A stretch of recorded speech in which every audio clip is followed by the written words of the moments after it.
Excel Connector fully supports all Salesforce types to make mass data manipulations easier.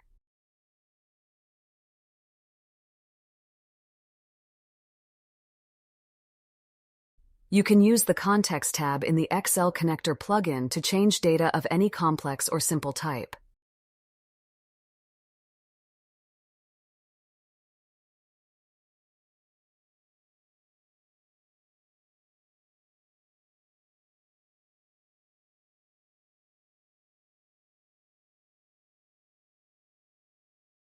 Once changed, you can push the data back to Salesforce in a couple of simple steps.